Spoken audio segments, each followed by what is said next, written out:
Bonjour, donc moi je m'appelle Souad Debagui, je suis chef de projet à ITC France depuis 1 an et demi, j'ai commencé en mars 2021. Donc je vais vous parler aujourd'hui de ma passion pour le tricot et le crochet. J'ai commencé quand j'étais petite, j'avais une dizaine d'années.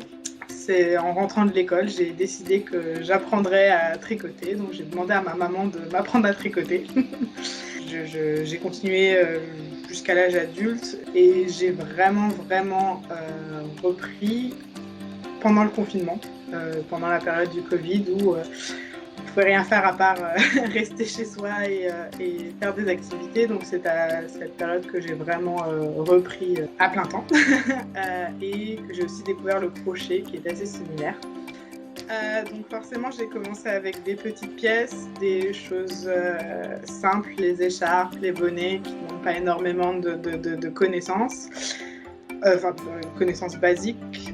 Et puis j'ai enchaîné, donc en commençant le crochet, j'ai commencé à faire des choses un peu plus travaillées, c'est ce qu'on appelle des amigurumi par exemple, ce sont des petits personnages en peluche.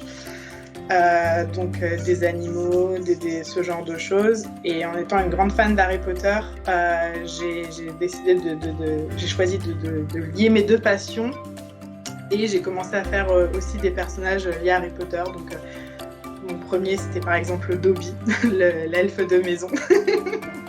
Mon premier vêtement c'est un pull de Noël. Donc là ça fait un mois que j'ai commencé. Et je pense le finir d'ici une semaine ou deux pour pouvoir le porter cette année à Noël. J'ai un panier de choses que j'ai pu faire.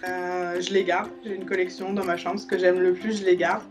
Et parce que forcément on me demande des choses, donc quand on me les demande et que j'aime bien, j'ai tendance à les refaire pour moi.